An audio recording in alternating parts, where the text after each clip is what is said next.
वरुड शहरातून एक मोठी ब्रेकिंग बातमी समोर येत आहे। नगर परिषदच्या वाचनालयामध्ये विद्यार्थ्यांकडून घेणाऱ्या फी मध्ये दरवाढ केल्याने विद्यार्थ्यांनी नगर परिषदमध्ये आंदोलन सुरू केले असता बराच वेळ विद्यार्थ्यांनी ठिय्या मांडला होता।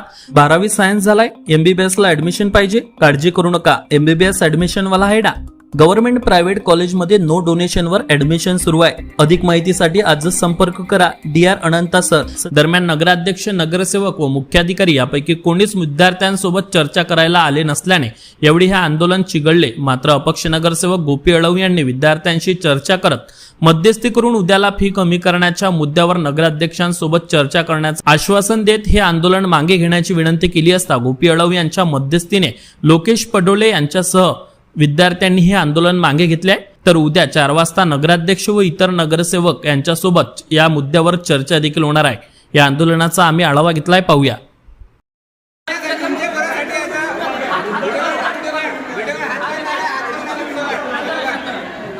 परिषद अंतर्गत चालणाऱ्या वाचनालयाच्या विद्यार्थ्यांचं भविष्य जे आहे ते धोक्यात आलेलं आहे।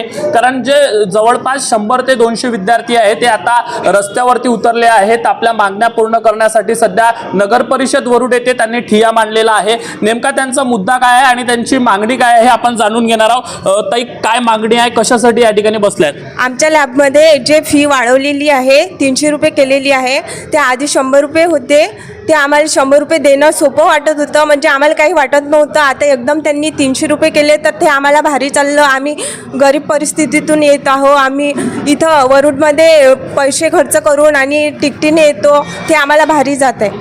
बरं ताई, किती बाकी ज्या लायब्ररी असतात त्या प्रायव्हेट, त्याच्यामध्ये किती फी असते जर आपण प्रायव्हेटमध्ये जर गेलो तर? मी स्वतः प्रायव्हेटमध्ये गेलेली नाही आहे तशी, 300-400 असेल। बरं, किती विद्यार्थी असेल पूर्ण त्या दोन्ही लायब्ररीमध्ये जे 100 रुपयानं आतापर्यंत अभ्यास करायचे, आता त्यांना 300 रुपये द्यावं लागणार आहे? 60-70 असेल। अच्छा, आपल्यासोबत लोकेश भाऊ आहेत। काय सांगणार लोकेश भाऊ, मागील अनेक दिवसांपासून तुम्ही यांचा मुद्दा मांडत आहे, काय नेमकं यामध्ये घडतंय? दादा, विषय असा झाला की आम्हाला या मुद्द्याबद्दल लायब्ररीतल्या मुलांनी फोन केला। मग ठीक आहे म्हटलं, बाबा किती वाढली? दादा म्हणे तिप्पट झाली म्हणे। मग म्हटलं ठीक आहे, आपण थोडंसं ॲडजस्टमेंट करण्याचा प्रयत्न करू। तर पोरं म्हणे दादा आमच्याकडून ॲडजस्टमेंट होत नाही। आता काही मुलांचं असं म्हणणं पडलं की काही दादा जेन्युअन अशा इथे मुले आहेत ज्या रात्रीला इथे हॉस्पिटलमध्ये जॉब करतात, मुलं रात्रीला जॉब करतात, त्यांचं ते पूर्ण केल्यानंतर त्यांच्याजवळ पैसेसुद्धा उरत नाही। म्हणजे मी तुम्हाला सांगतो, जी 100 रुपये फी आहे तीसुद्धा द्यायला महाग पडते। मग आम्हाला आता इथून प्रशासनाने, शासन काय म्हणत आहे, तुम्ही 10-10, 15-15 हजाराचे मोबाईल वापरता म्हणते, 500-500 रुपयाचे रिचार्ज घेता म्हणते, मग तुमच्या लायब्ररीच्या त्या प्रिमायसेसमध्ये काय चालते हे आम्हाला माहीत आहे म्हणते। म्हणजे तुम्ही कशा पद्धतीनं बोलून राहिले या देशाच्या भविष्यासोबत, हेच आम्हाला समजत नाही आहे। परत 10-15 हजाराचे मोबाईल घेण्याचा प्रश्न आला तर स्पर्धा परीक्षेची तयारी करण्यासाठी आम्हाला तो घ्यावा लागते। आणि दुसरा विषय आहे तो रिचार्जचा, त्याचं उत्तरसुद्धा मी दिलं प्रशासनाला आणि शासनाला। म्हटलं आमचे पोरं असे आहे म्हटलं 60-70% का जे सिम पोर्ट करून आपला अभ्यास करून राहिले, सिम पोर्ट फ्रीमध्ये होते। एवढा मानसिक त्रास होऊन राहिला दादा। आणि या ज्या मुली आहे, या मुली आज जेवण करून सुद्धा आलेल्या नाही आहे। आणि दुसरा विषय म्हणजे मुलताई चौकात जी लायब्ररी आहे तिथून इथपर्यंत आम्ही पायदळ आलेलो आहे एवढ्या उन्हात, आमच्याजवळ गाडीसुद्धा नाही आहे। म्हणजे एवढा मानसिक आणि शारीरिक त्रास देण्याचा प्रयत्न करून राहिला आम्हाला शासन आणि प्रशासन।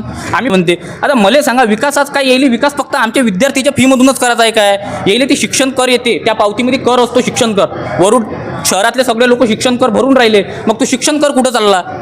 बाकीचे टॅक्सेशन कुठं चालले? वरुडमध्ये काय लोक कर नाही देऊन राहिले काय येईल? म्हणजे उठलं सुटलं का आमच्या फक्त या खेडेगावातल्या, म्हणजे काय आम्हाला टार्गेट केल्या जाऊन राहिलं काय गावातल्या पोरहिले? म्हणजे प्रश्न असा आहे दादा आता का आम्हाला असं वाटून राहिलं प्रत्यक्ष का वरूनपासून तर खालीपर्यंत आम्हाला आमच्या गरिबाईच्या लेकराईले, शेतकरी, कामगार, कष्टकऱ्याच्या पोरीले शिक्षणापासून वंचित ठेवण्याचा हा डाव आहे। तो आता वरुडमधून चालू झाला आहे, तो आता वरतापर्यंत तसाच चालू आहे। दादा आम्ही आता कुठं जाऊ आमचा न्याय मागणी करायला? तुम्ही आले त्याच्याबद्दल धन्यवाद। तुम्ही आमची, आपण बघू शकतो शिक्षणाचं माहेरघर हे पुणे म्हटलं जाते आणि वरुड तालुक्यातील ग्रामीण भागातील जे अनेक विद्यार्थी असतात त्यांचं स्वप्न असते की पुण्याला जाऊन मोठं शिक्षण घ्यावं, तिथे अभ्यास करावा। मात्र प्रत्येकाकडून परिस्थितीनुसार ते शक्य होत नाही आणि त्यातूनच एक मार्ग काढून गावातील, आपल्या तालुक्यातील वरुड शहरामध्ये लायब्ररीमध्ये अभ्यास करायचं ठरवल्यानंतर प्रशासनानं देखील आता ही फी वाढ केलेली आहे। त्यामुळं 150 ते 200 विद्यार्थ्यांच्या शिक्षणाचा, भविष्याचा जो प्रश्न आहे तो ऐरणीवर आलेला आहे। काय सांगणार दादा? जवळपास इथं शेतकरी कामगारांची मुलं येतात, इथं अदानी अंबानीची मुलं येत नाही, तर सर्वसामान्याची मुलासाठी ही लायब्ररी असते। त्याच्यात तुम्ही जो ठराव घेतला आहे 100 रुपयाचा ऐवजी तुम्ही 300 रुपये जी फीस केली, जो ठराव घेतला, अरे आज त्या मुली आपलं अभ्यास सोडून इथे येत आहे, पण यांच्यासोबत बोलायला पण कोण तयार नाही आहे. म्हणजे बोलायला पण तयार एक नाही. नगरसेवक आहे, 24 नगरसेवक आहे, टोटल 26. एक जण पण इथं बोलायला तयार नाही आहे त्यांच्यासोबत. शिवू नाही बोलायला. 5 मिनिटाच्या आधीच म्हणते शिवू गेले म्हणते. म्हणजे शिवले आता एवढे मोठे मुलं आले हे अभ्यास सोडून, यांचं नुकसान किती होत आहे, याला जबाबदार कोण? सर्वसामान्यांच्या मुलांना काय करायचं? सकाळपासून घरातून निघाल्याबरोबर यांचा खर्च चालू होतो. बरोबर. आता प्रशासन म्हणते की त्यांच्याकडे रिचार्ज मारण्यासाठी कसे पैसे राहते, तो त्यांचा वैयक्तिक प्रश्न आहे. हा प्रशासनाचा प्रश्न आहे ना. तुम्ही त्यांचा एवढा सारा प्रश्न तुमच्याकडून निपटणं होऊन नाही राहिला, तर मग तुम्ही कशासाठी आहे याचं उत्तर यांनी द्यावं. आणि जे 300 रुपये फीस केली, जो ठराव यांनी घेतला तो परत 100 रुपये करावा अशी माझी इच्छा आहे. आपण बघू शकतो वरुड शहरात नव्याने निवडून आलेले एकूण 26 नगरसेवक आणि 3 स्वीकृत 29 आणि 1 नगराध्यक्ष असे 30 पैकी एकही जण यांच्यासोबत चर्चा करायला तयार नाही असा आरोप यांनी केलेला आहे. काय ताई, काय मागणी आहे?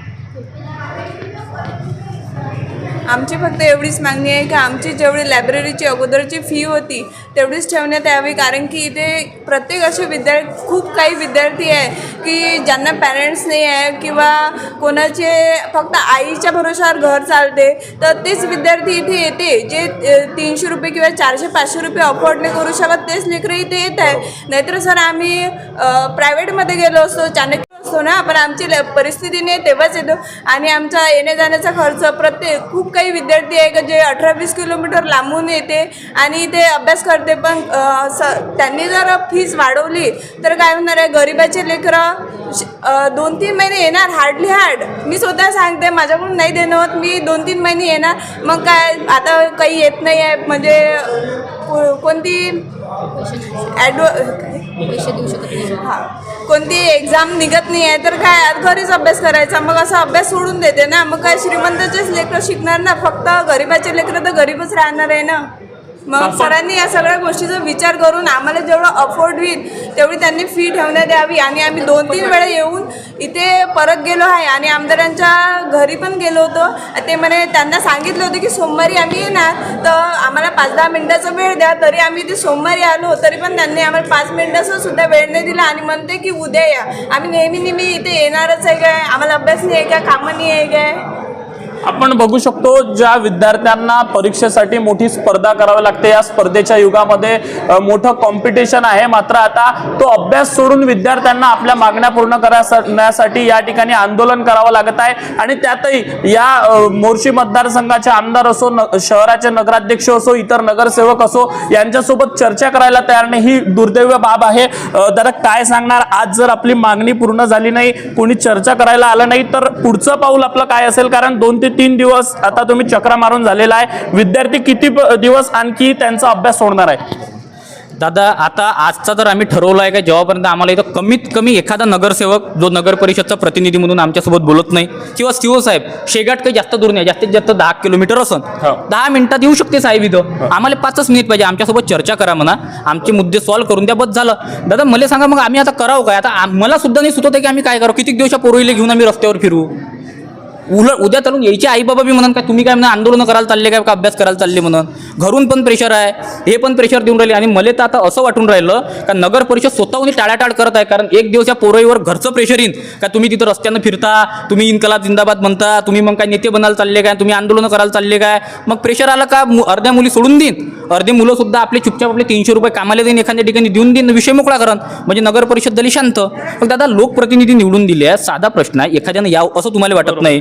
एक प्रतिनिधी असं वाटते का या ठिकाणी येणारे सर्व विद्यार्थी गावातील आहेत म्हणून नगरसेवकांना शहरातील विद्यार्थ्यांसोबतच काम आहे, ते त्यांचे मतदार नाही, असं असू शकते का? काय वाटतं? 100% तुम्ही हा मुद्दा मांडलेला. मी हा मुद्दा बोलत नव्हतो, पण तुम्ही बोलले. हाच मेन मुद्दा आहे. शहर म्हणजे आता तर मी हा आरोप सुद्धा करायला तयार आहे, आमदार साहेब शहरातले आहे म्हणून आमच्या ग्रामीण भागातल्या विद्यार्थ्यांना लक्ष नेऊन राहिलं. हा माझा एक जेन्युइन आरोप असू शकतो आमदार साहेबांवर, कारण आमदार साहेब वरुड शहराचे आहे. मग आमच्या ग्रामीण भागातल्या पोरोईचं काय करा? आम्ही मतदान नाही केलं काय बुवा? मी आज 25 वर्षाचा आहे, सगळे 18+ आहे, सगळीनं मतदान केलं आहे. मग आमदार साहेब आमचे लोकप्रतिनिधी आहे, ईश्वरदादा सलामी आमचे नगराध्यक्ष आहे, आमचे काही नगरसेवक आहे बंधू, त्यांनी यावं आमच्यासोबत चर्चा करावं, आमचा मुद्दा सॉल्व्ह करावा, बस एवढीच मागणी आहे दादा. आज तर आम्ही इथेच बसणार आहे. आम्ही तर ठरवलं आहे की आज आम्ही एखाद्याला कोणाला भेटल्याशिवाय, आमचा मुद्दा सॉल्व्ह झाल्याशिवाय आम्ही इथून उठणार नाही. शासनाच्या निधीतून मोठमोठ्या इमारती बांधून वाचनालय सुरू करण्यात आलेलं आहे. मात्र त्या वाचनालयाचा उद्देश हाच होता की गोरगरिबांच्या विद्यार्थ्यांना त्या लायब्ररी लायब्ररीमध्ये मोफत शिक्षण मिळावं, त्यांना अभ्यास करता यावा. मात्र आता त्या फी वाढीमुळे याच गोरगरिबांच्या विद्यार्थ्यांवर मोठं संकट येऊन ठेपलेलं आहे आणि यांच्यासोबत चर्चा करायला देखील कोणी तयार नाही. मात्र आज जोपर्यंत आमच्यासोबत कोणी चर्चा करत नाही तोपर्यंत आम्ही इथून उठणार नाही असा आरोप देखील आणि इशारा देखील त्यांनी दिलेला आहे. कॅमेरामॅन सागरसह अविनाश बनसोड, अमरावती टुडे न्यूज, वरुड. शासकीय वाचनालय आहे नगर परिषदचं. त्या वाचनालयामध्ये पहिले 100 रुपये महिना होता. विद्यार्थी, गरिबाचे विद्यार्थी इथं शिकत होते. श्रीमंताचा पोरगा असता तर खाजगी वाचनालयामध्ये गेला असता, 2000 रुपये महिना दिला असता. याची परिस्थिती नाही. आईबाबाच्या भरोश्यावर शिक्षण करावं लागते, अभ्यास करावं लागते. हां, आम्ही कोणापाशी जाऊ? आता यानं वायफायची मागणी केली, म्हणजे हे आमच्यावर उपकार करून आले, म्हणजे वायफाय देईन तर आम्ही 300 रुपये महिना करू. कितपत योग्य आहे? म्हणजे गेलेले आश्वासन हे वाऱ्यावर गेले आणि तुम्ही निवडूनही आले, आता ते ऑफिसमध्ये जाग्यावर नाही आहे.